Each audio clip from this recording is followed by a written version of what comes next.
Okay, so I finally finished the little book that I started off with, those paint chips that I showed you last week.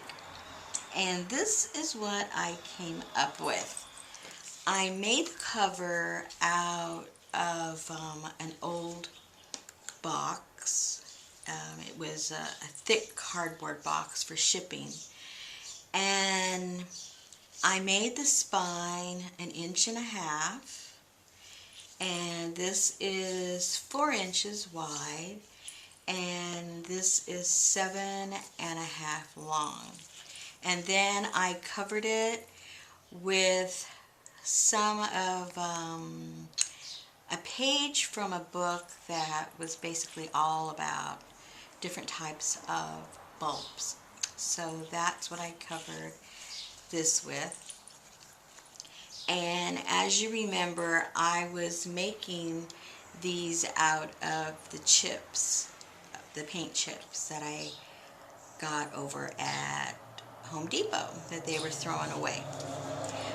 So the front one is one of those chips, and what I put here in the front, this is some of the packaging from the post office for their series of botanical art stamps. So I took that off of the packaging also, and these were just some of the little decoration that was on the bottom where the stamps were. This is also a canceled stamp, old stamp that I have, and just some leftover trim. This was cut out of a magazine. These are these little stamps that are sent to you in junk mail. So I saved those. That was a little bird. And this came out of a magazine that was advertising some kind of a set of plates. And it just happened to have flowers and a hummingbird on it. And then the miscellaneous daffodils also came from the book about the bulbs.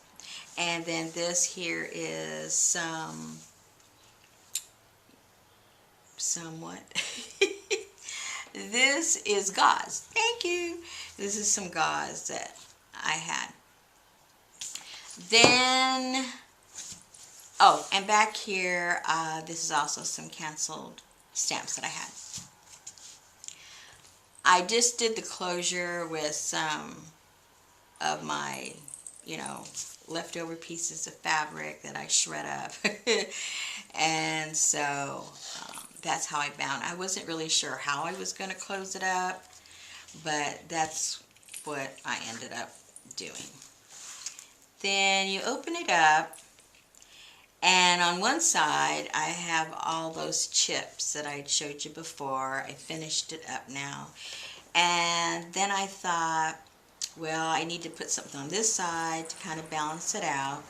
So what I did is I made up a little folder and decorated that with the same book that had the different kinds of bulbs and stuff.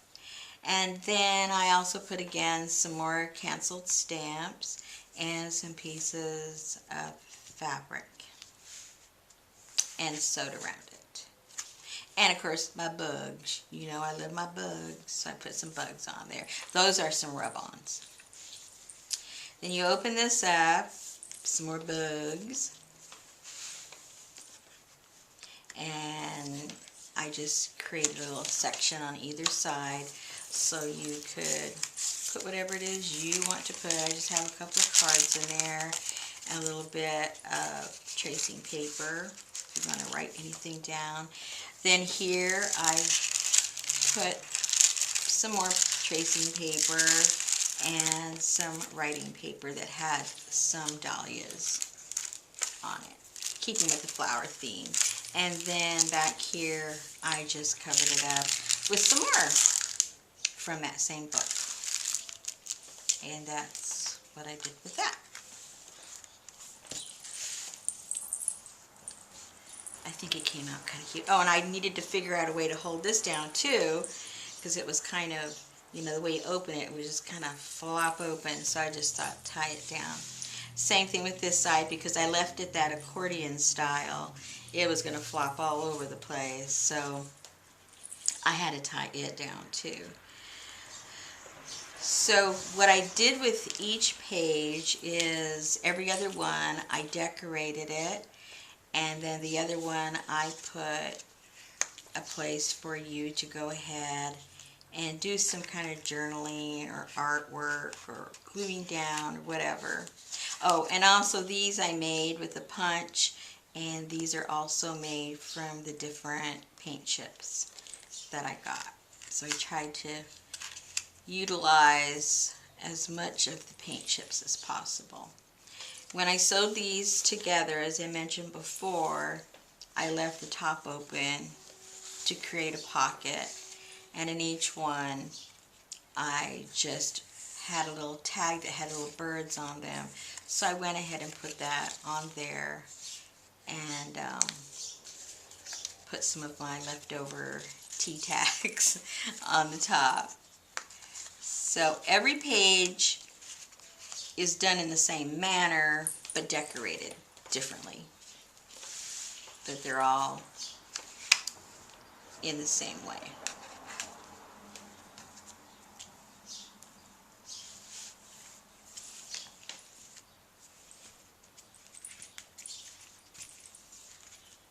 And that way you can write either inside the pocket or on the actual page.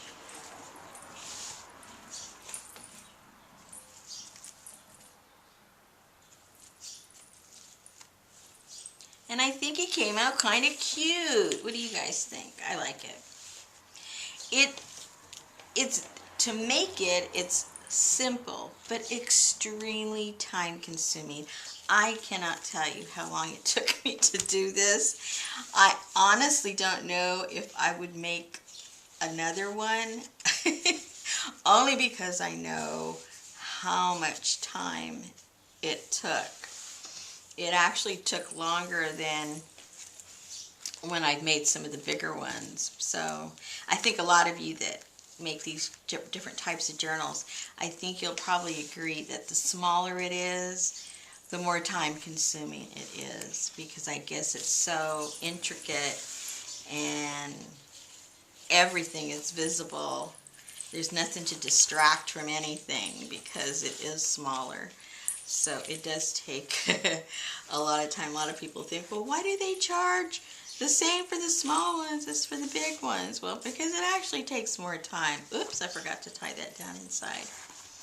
But it was fun. I don't regret doing it. I'm just not too sure if I would make another one. But those chips, they worked out pretty neat. They were just the right size for this. You know, it's not too big, not too small. And I like how it came out. So anyway, as always, I hope that this has inspired you to look at your chips a little differently. Don't let me discourage you, because it was time consuming. You don't have to decorate it as much as I did. You don't need to have as many pages as I did. But it's a lot of fun, and I think it came out quite cute myself. So I hope I've inspired you to try something new.